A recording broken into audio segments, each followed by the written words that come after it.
بسم اللہ الرحمن الرحیم۔ آج 9 محرم الحرام شب عاشور، کل بھی آپ کی خدمت میں میر انیس کے مرثیے مناسبت کے حوالے سے عرض کیے تھے، اور آج شب عاشور اور اس سے آگے کی داستان میر انیس کے اشعار کی صورت میں سنیے۔ کہا جب شب عاشور سے متعلق، جب زلف کو کھولے ہوئے لیلائے شب آئی، شب عاشور، جب زلف کو کھولے ہوئے لیلائے شب آئی، پردیس میں سادات پہ آفت عجب آئی، فریاد کنا روح امیر عرب آئی، غل تھا، شور تھا، غل تھا کہ شب قتل شے تشنا لب آئی، سادات کو کیا کیا غم جاں کا دکھائے، رات ایسی مصیبت کی نہ اللہ دکھائے۔ تو اب آج کی رات الگ الگ جگہوں پر الگ الگ واقعات ہو رہے ہیں، سنیے اشعار کی صورت میں۔ ایک خیمہ ہے، اس خیمے میں کیا ہو رہا ہے؟ تھے دوسرے خیمے میں ادھر سبط پیمبر، امام علی مقام بیٹھے تھے، دوسرے خیمے میں ادھر سبط پیمبر، دربار میں حاضر تھے رفیقان دلاور، اپنے اصحاب کے ساتھ بیٹھے ہیں۔ ایک پہلو میں قاسم تھے اور ایک پہلو میں اکبر، اکبر کے ادھر لختے دلے زینب مستر، شبیر محبت سے سخن کرتے تھے سب سے، عباس علی سامنے بیٹھے تھے ادب سے۔ ایک خیمے کا یہ منظر ہے، اور ساتھ میں کیا ہو رہا ہے؟ تسبیح کہیں تھی، کہیں سجدے، کہیں زاری، تھا صوت حسن سے کوئی قرآن کا قاری، کرتا تھا کوئی عرض کے یا حضرت باری، اب صبح کو عزت ہے تیرے ہاتھ ہماری، اب صبح کو عزت ہے تیرے ہاتھ ہماری، حرمت سے شریک شہداء کیجیو یا رب، تو حوصلہ و صبر عطا کیجیو یا رب۔ یہ سارے اصحاب اللہ تعالیٰ سے دعا کر رہے ہیں کہ بس کل ہم آقا حسین کا ساتھ دے سکیں، اور ساتھ میں کیا کہہ رہے ہیں؟ سارے اصحاب حسین آج کی اس شب ان لمحات میں کہہ رہے ہیں، ہم ہیں تیرے محبوب کے پیارے کے مددگار، ہم ہیں تیرے محبوب کے پیارے کے مددگار، مرنے کے لیے آئے ہیں یہاں چھوڑ کے گھر بار، یہ بندہ بے کس، امام حسین، یہ بندہ بے کس ہے مصیبت میں گرفتار، کر رحم کہ ہے ذات تیری راحم و غفار، فاقوں کے سبب جسم کی طاقت میں کمی ہے، تجھ سے طلب قوت ثابت قدمی ہے، بے کس ہیں، مسافر ہیں، وطن دور ہے، گھر دور، ہفتم سے 7 دن ہفتم سے ہمیں گھیرے ہے یہ لشکر مقہور، تیروں سے ہو غربال، تیروں سے ہو غربال کے تیغوں سے بدن چور، چاہے کچھ بھی ہو جائے، تیروں سے ہو غربال کے تیغوں سے بدن چور، احمد کے نواسے سے جدائی نہیں منظور، پھر منہ کسے دکھلائیں جو سردار کو چھوڑیں، کیوں کر تیرے مقبول کی سرکار کو چھوڑیں، کیوں امام حسین کو آج کی شب چھوڑ کے جائیں؟ اصحاب کہہ رہے ہیں مردوں کے لیے ننگ ہے تلواروں سے لڑنا، راحت ہو کے ایزا یہی جینا یہی مرنا، تو چاہے تو مشکل نہیں کچھ سر سے گزرنا، اے کل کے مددگار مدد جنگ میں کرنا، فاقوں میں ہزاروں سے وغا ہو تو مزہ ہے، کچھ حق کے نمک ہم سے ادا ہو تو مزہ ہے۔ کہ اللہ ہمیں ہمت دینا کہ ہم حسین کے جاباز سپاہی بن کر لڑ سکیں۔ یہاں پر تو یہ سب کچھ ہو رہا ہے، وہاں کچھ اور ہوا۔ کیا ہوا؟ کرتے تھے مناجات ادھر یاور و انصار، جو آپ نے بھی سنا، کرتے تھے مناجات ادھر یاور و انصار، پڑھتے تھے نماز شب ادھر سید ابرار، تھی نیت تسبیح بطول جگر افگار۔ کتنے میں کیا ہوا؟ آواز بکا خیمے سے آنے لگی یک بار، رونے کی آواز آئی، اکبر سے اشارہ کیا مڑ کر کہ یہ کیا ہے؟ اکبر نے کیا کہا؟ کی عرض پھپھی جان کے رونے کی صدا ہے۔ جناب علی اکبر نے بتایا کہ یہ جناب زینب کبریٰ مضطرب ہے۔ اب جناب علی اکبر امام عالی مقام کو میر انیس کی زبان میں دیگر خیموں کے احوال سنا رہے ہیں۔ جناب زینب کے بارے میں کیا کہہ رہے ہیں؟ یوں تو کئی راتوں سے وہ ہیں مستر و بیتاب، راحت کی نہ صورت ہے نہ آرام کا اسباب، غش میں جو ذرا بند ہوئے دیدے پر آب، روتی ہوئی چوکی ہیں ابھی دیکھ کے کچھ خواب، نالین کہیں چادر پرنور کہیں ہے، اس وقت سے بسمل کی طرح چین نہیں ہے، سب بیبیاں موجود ہیں بچوں کو لیے پاس، ایک ایک کا اندیشہ ہے، ایک ایک کا وسواس، جو پوچھتا ہے وجہ تو کہتی ہیں بسد یاس، لوگوں ہمیں شبیر کے بچنے کی نہیں آس، مانگو یہ دعا غیب سے بے کس کی مدد ہو، صدقے کرو مجھ کو کہ بلا بھائی کی رد ہو، صدقے کرو مجھ کو کہ بلا بھائی کی رد ہو۔ ان کا تو یہ احوال ہے، جناب علی اکبر کہہ رہے ہیں امام حسین سے کہ جناب زینب کا تو یہ حال ہے، لیکن اماں کا کیا عالم ہے میری؟ ان کا تو یہ احوال ہے، اماں کا یہ عالم، اشکوں کی جھڑی آنکھوں سے تھمتی نہیں ایک دم،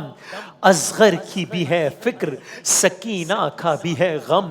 6 ماہ کا بچہ بھی ہوا جاتا ہے بے دم، گودی میں اٹھائیں اسے یا اس کو سنبھالیں، 2 روز کے فاقے میں وہ کس کس کو سنبھالیں، چونکہ 9 محرم ہے نا اور 7 محرم سے پانی بند ہے، 2 روز کے فاقے میں وہ کس کس کو سنبھالیں، بتلاؤ بتلاؤ۔ اب سب خیمے میں امام علی مقام کو یاد کر رہے ہیں اور کہہ رہے ہیں گویا جناب سکینہ، یا آپ نے سب کا حال سنا، اب امام علی مقام کی صاحبزادی جناب سکینہ کیا کہہ رہی ہیں، بتلاؤ آج کی بتلاؤ شے جن و بشر کیوں نہیں آتے، اب رات بہت کم ہے، ادھر کیوں نہیں آتے، آزردہ ہے کیا مجھ سے، ادھر کیوں نہیں آتے، کیا آج وہیں سوئیں گے، گھر کیوں نہیں آتے، یعنی ہمارے خیمے میں کیوں نہیں آ رہے، اب پیاسوں کی فریاد بھی سنتے نہیں بابا، اب پیاسوں کی فریاد بھی بابا نہیں سنتے، حضرت میرے رونے کی صدا کیا نہیں سنتے، رو کر علی اکبر نے جو کی شے سے یہ تقریر، پڑھتے ہوئے تسبیح گئے حضرت شبیر، دیکھی جو نہ تھی دیر سے وہ چاند سی تصویر، اب امام علی مقام پہنچے ہیں اپنی بہنوں کے پاس، بیویوں کے پاس، دیکھی جو نہ تھی دیر سے وہ چاند سی تصویر، قدموں پہ محبت سے گری دوڑ کے ہمشیر، بےتاب جو پایا بہت اس تشنہ دہن کو، شبیر نے لپٹا لیا سینے سے بہن کو۔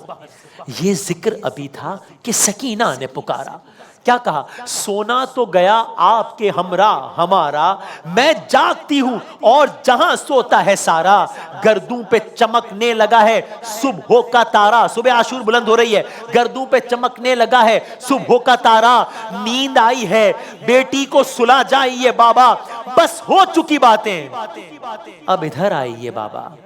حضرت نے کہا میں تیری آواز کے قرباں، اللہ تم اب تک نہیں سوئی ہو میری جان، غربت میں کہاں راحت و آرام کا سامان، بن باپ کے تم کو تو نہیں چین کسی آن، اچھی نہیں عادت یہ نہ رویا کرو بی بی، پہلو میں کبھی ماں کے بھی سویا کرو بی بی، کیا ہوئے جو ہم گھر میں کسی شب کو نہ آئیں، مجبور ہوں ایسے کہ تمہیں چھوڑ کے جائیں، تم پاؤ نہ ہم کو نہ تمہیں ہم کہیں پائیں، بی بی کہو پھر سینے پہ کس طرح سلائیں، جنگل میں بہت قافلے لٹ جاتے ہیں بی بی، برسوں جو رہے ساتھ وہ چھٹ جاتے ہیں بی بی، یہ امام علی مقام سمجھا رہے ہیں جناب سکینہ کو، بس اب امام علی مقام رخصت ہو رہے ہیں، جنگ کے لیے جا رہے ہیں، تھے گرد حرم بیچ میں وہ عاشق حق تھا، مانند سحر رنگ ہر ایک بی بی کا فق تھا، بانوئے 2 عالم کا جگر سینے میں شق تھا، زینب یہ تڑپتی تھی کہ حضرت کو قلق تھا، شبیر کے پہلو سے نہ ہٹتی تھی سکینہ، بڑھتے تھے تو دامن سے لپٹتی تھی سکینہ، شے کہتے تھے بی بی ہمیں اب جانے دو گھر سے، سینہ میرا شق ہوتا ہے لپٹو نہ پدر سے، وہ کہتی تھی سایہ جو یہ اٹھ جائے گا سر سے، ہائے ہائے میں تمہیں ڈھونڈ کے لاؤں گی کدھر سے، بیٹی کا سوا آپ کے کوئی نہیں بابا، شب بھر میں ایسی خوف سے سوئی نہیں بابا، صدقے گئی سن لو کہ میں کہتی ہوں جتا کر، تم پہلے فدا کیجیو سر شہ کے قدم پر۔ اب یہ کیا ہو رہا ہے، جناب سکینہ سے بات ہو گئی امام علی مقام کی، اب جناب زینب کبریٰ سلام اللہ علیہا اپنے بیٹوں کو جنگ کے لیے کیا کہہ کر تیار کر رہی ہیں؟ صدقے گئی سن لو کہ میں کہتی ہوں جتا کر، تم پہلے فدا کیجیو سر شہ کے قدم پر، میدان میں زخمی ہوئے گر قاسم و اکبر، پھر تم میرے فرزند نہ میں دونوں کی مادر۔ ماں اپنے انداز میں کہہ رہی ہے کہ سب سے پہلے تم نے شہادت دینی ہے، جب دل ہوا ناراض تو فرزند کہاں کے، کس کام کا وہ لال جو کام آئے نہ ماں کے، اس بی بی کے فاقوں کے ہیں پالے ہوئے یہ لال۔ جناب اون محمد کی، جناب زینب کے دلاروں کی شہادت سنیے روز عاشور، اس بی بی کے فاقوں کے ہیں پالے ہوئے یہ لال، دولت ہے یہی اور یہی حشمت و اقبال، 7-8 برس کے ہیں ابھی کیا ہے سن و سال، سب ہاتھ ملیں گے جو یہ گل ہو گئے پامال، تازہ یہی 2 پھول ہیں جعفر کے چمن میں، مر جائے گا باپ ان کی خبر سن کے وطن میں، بچوں تمہیں قسمت نے نہ پروان چڑھایا۔ اب جناب اون محمد میدان میں گئے اور وہاں اپنی جان کا نذرانہ پیش کیا۔ بس یہ آخری شعر، جناب زینب کبریٰ اپنے بچوں سے، اپنے بچوں کے پاس کھڑے رہ کر، اپنے بچوں کے لاشیں مبارک کے پاس کھڑے رہ کر کیا کہہ رہی ہیں؟ بچوں تمہیں قسمت نے نہ پروان چڑھایا، حسرت رہی ماں نے تمہیں دولہا نہ بنایا، پیدا ہوئے جس دن سے کبھی چین نہ پایا، دیکھی نہ جوانی کہ پیام اجل آیا، ہائے ہائے چمن دہر میں پھولے نہ پھلے تم، ہائے ہائے چمن دہر میں پھولے نہ پھلے تم، جب فصل بہاری کے دن آئے تو چلے تم۔